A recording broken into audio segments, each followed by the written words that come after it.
हरे कृष्णा। तो पिछले वीडियो में आप लोग देखे होंगे कि 4 लोग जो भगवान के शरण नहीं आते हैं, मतलब हम ऐसा ही आप लोग देखे होंगे टाइटल में कि अच्छे पिता का बिगड़े बेटे, जो भगवान के ही पुत्र हैं लेकिन वो किसी कारण से बिछड़ गए भगवान से, तो वो भगवान के शरण नहीं आना चाहते हैं। तो किसी प्रकार से भगवान के भक्त जो है दयालु होते हैं, भगवान से भी ज़्यादा दयालु होते हैं, उनको उद्धार करते हैं। तो अभी हम पढ़ेंगे कि 4 लोग भगवान के शरण में आते हैं, लेकिन वो पूरी तरह शरणागत नहीं होते हैं। वो कुछ इच्छा लेकर आते हैं कि भगवान के मुझे ये चाहिए, तो भजन भक्ति आदान प्रदान करते हैं। तो इसके बारे में हम पढ़ेंगे अभी श्रीमद् भगवद गीता यथारूप से अध्याय 7 भगवत ज्ञान, और श्लोक नंबर जो है 16 है। चतुर्विधा भजन्ते माम जना सुकृतिन अर्जुना आर्तो जिज्ञासु अर्थार्थी ज्ञानी च भरतर्षभा। अनुवाद इस प्रकार है श्रील प्रभुपाद जी के द्वारा। हे भरत श्रेष्ठ, 4 प्रकार के पुण्य आत्मा मेरी सेवा करते हैं, आर्त, जिज्ञासु, अर्थार्थी तथा ज्ञानी। हाँ, तो हरे कृष्णा। तो इसमें 4 प्रकार के लोग पुण्य आत्मा जो है भगवान के शरण में आते हैं। देवता के शरण में नहीं, भगवान बोलते कि मेरे शरण में आते हैं। कौन कौन? आर्त, जिज्ञासु, अर्थार्थी और ज्ञानी। अब शास्त्र में देखें कि कौन ऐसा है जो शास्त्र में कहीं वर्णित है कि जो आर्त होकर भगवान के शरण में आए। आजकल देखें तो सब लोग ही आते हैं ऐसा। आर्त मतलब दुखी होकर, हे प्रभु मैं बीमार हो गया हूँ, मुझे कैंसर हो गया, मेरे पिताजी का रक्षा कर लीजिए, अभी 4 दिन के बाद मरने वाला है। सब लोग आते हैं ऐसा। ये तो आम चीज़ बताने को हो गया, लेकिन शास्त्र में, प्रमाणिक शास्त्र में, श्रीमद् भागवत में भी बताया गया है, जो बहुत प्रचलित है। गजेंद्र, वो भगवान के भक्त थे, लेकिन किसी कारण से वो एक हाथी के शरीर में मिल गया था, और हाथी शरीर मिलने के कारण वो हजारों वर्षों तक युद्ध चलता रहा, एक मगरमच्छ से और गजेंद्र यानी हाथी से। तो फिर अब कुछ नहीं सुझा, तो भगवान बोलते हैं कि मैं स्मृति ज्ञान देता हूँ। तो स्मृति उनको आई, पिछले जन्म में भक्ति किए थे, तो उनको सारे श्लोक याद आने लगे, भगवान की स्तुतियाँ याद करने लगे और प्रार्थना करने लगे। अब कुछ उपाय ही नहीं है कुछ। तो इस प्रकार से आर्त जिज्ञास मतलब करने लगे, चिल्लाने लगे, पुकारने लगे। तो फिर भगवान श्री कृष्ण आए और इतने तेजी के साथ आ रहे थे, गरुड़ के बोल रहे थे कि चलो तेजी के साथ, क्योंकि वो अभी प्राण उसको निकलने वाला है। तो इस प्रकार से भगवान को पुकारे। तो आर्त को प्रमाण दिया गया है यहाँ पे, जो आर्त जो है, आर्त लोग। और एग्जाम्पल आते हैं, जैसे में द्रौपदी, सारे वहाँ सभा में बैठे हुए थे, सबको देख रहे थे, सब लोग पुकार रहे थे, लेकिन कोई बचाए नहीं। लेकिन हाथ उठाकर हे गोविंद, हे द्वारकाधीश, हे गोविंद, इस प्रकार से पुकारने लगे, हे कृष्ण बचाओ। उनकी निर्वस्त्र कर किया जा रहा था। तो इस प्रकार से भगवान श्री कृष्ण सारे वस्त्र इतना उनको दुशासन खींच रहे थे, एक प्रकार से भगवान इधर से दे रहे थे। तो भगवान कृष्ण रक्षा किए द्रौपदी को। तो आर्त रूप से मतलब भगवान के शरण लिए। देखिए, शरण लेना इतना नहीं कि भगवान हमारे सामने है जाके हम करें। हो सकता है मंदिर में आप भगवान की मूर्ति के सामने प्रार्थना कर सकते हैं, और शरण लेने का मतलब है भगवान के नाम का भी ले सकते हैं और उनके भक्तों का शरण ले सकते हैं। तो एक ही चीज़ है, कोई अलग नहीं है। तो भगवान का नाम का शरण लेंगे तो भगवान और भगवान के नाम में अंतर नहीं है, सेम ही है।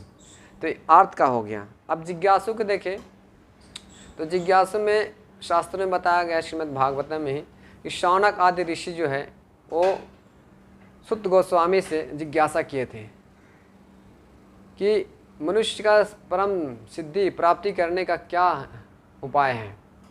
इस कलयुग आ रहा है, तो कलयुग में क्या उपाय किया जाए। तो इस प्रकार से जिज्ञासा किए थे। कौन?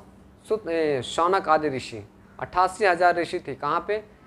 नैमिषारण्य है, अभी भी जाकर देख सकते हैं, लखनऊ के निकट में है। तो इस प्रकार से जिज्ञासा किए थे। तो सारे पूरे 18,000 श्लोक श्रीमद् भागवतम का उनको बताएं फिर। तो इस प्रकार से जिज्ञासु करना चाहिए। जिज्ञासु, आज भगवान, बहुत से लोग हैं जिज्ञासा करते हैं, भगवान के मंदिरों में आकर, जो साधु संत हैं उनके पास जाकर जिज्ञासा करते हैं भगवान भक्ति हम कैसे करें, इस प्रकार से। और आगे तीसरा आगे अर्थार्थी। अब अर्थार्थी में किसका नाम आता है श्रीमद् भागवतम में? ध्रुव महाराज। ध्रुव महाराज को धन यानी उनको संपत्ति और बड़े राज चाहिए था। तो बड़े राज लेने के लिए किसी देवता के पास गए नहीं, वो कहाँ गए? भगवान विष्णु के पास, नारायण के पास, कृष्ण के पास गए।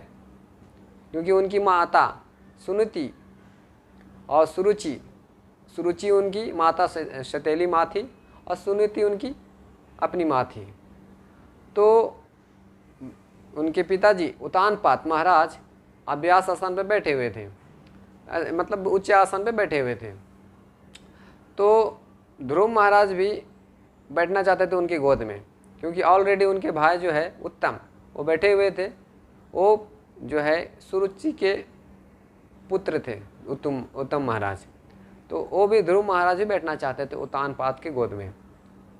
लेकिन वहीं पे उनकी पत्नी सुरुचि थी और देख रहे थे एक नज़र से, और बच्चा रो रहा था चढ़ने के लिए, लेकिन सुरुचि ने उनको बहुत धिक्कारा कि आप नहीं बैठ सकते उतानपाद की गोद में, उतानपाद के महाराज की गोद में। क्यों? क्योंकि मेरे कोख से जन्म नहीं लिया है, आप सौतेली माँ जैसा व्यवहार करते हैं। सुरुचि जो है और सौतेली को नौकरानी के रूप में ऐसा देख रहे थे दृष्टि से। इस प्रकार से बहुत क्रोध आया, क्योंकि क्षत्रिय का खून खून में बहुत क्रोध रहता है। तो इस प्रकार से ध्रुव महाराज अपने होठों को दबाते हुए और रोते हुए वो अपनी माँ के पास गई। ध्रुव महाराज अपने माँ के पास गए। तो ध्रुव महाराज गए, उसके बाद में फिर अपनी माँ से सब सारी चीज़ें बात बताएं। तो माँ को बताने के बाद सुनीति ने उनको उपदेश दिया कि भगवान श्री कृष्ण के पास जाओ, सारे इच्छाएं पूरी करने वाले हैं। तो इस प्रकार से धन संपत्ति उनको चाहिए था, अपने पिताजी से बड़ा राज चाहिए था, इससे भी बड़ा राज चाहिए था।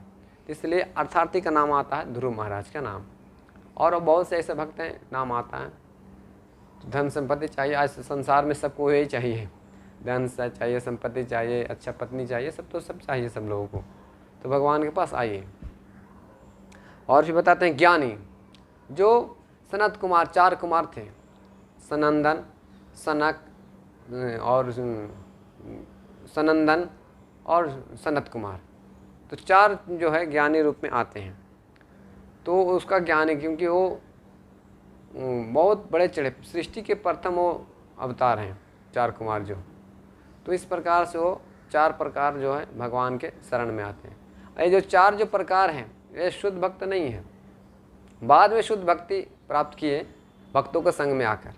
लेकिन शुरुआत में हम भगवान से कुछ मांगते हैं तो ये शुद्ध भक्ति नहीं है। क्लियर? जब हम शुद्ध भक्ति कब करते हैं, श्रील रूप गोस्वामी बताते हैं, अन्याविलासिता शून्यम कर्म ज्ञानादार्विता अनुकूलन कृष्णानुशीलनम भक्ति उत्तमा।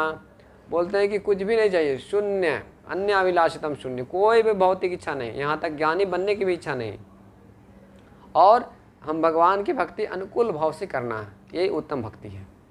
अपने सारे इंद्रियों से भगवान की भक्ति में हम अर्पित करना है, ये सबसे शुद्ध भक्ति है। सर्वोपाधि विनिर्मुक्तम तत्पर्ण निर्मलम ऋषिकेण ऋषिकेश सेवना भक्ति उच्यते। यही भक्ति का परिभाषा है कि भगवान कृष्ण के लिए, प्रसन्नता के लिए अनुकूल भाव से हमको सेवा करना है। तो जो 4 प्रकार जो है ये पुण्य आत्मा है। कोई प्रश्न कर सकते हैं कि पुण्य आत्मा कितने प्रकार के लोग भगवान के शरण में आते हैं? देवता के पास नहीं, भगवान कृष्ण के पास। तब बताया गया है यहाँ पुण्य आत्मा, उसको बताया गया है। तो इस प्रकार से सारी चीज़ें बताई गई हैं। और हम धीरे धीरे पढ़ेंगे कि जो भगवान का प्यारे इसमें से कौन है। तो अगले श्लोक में हम लोग इसका विस्तार से पढ़ेंगे। ठीक है जी। हरे कृष्णा कृष्ण कृष्ण हरे हरे, हरे राम राम राम हरे हरे।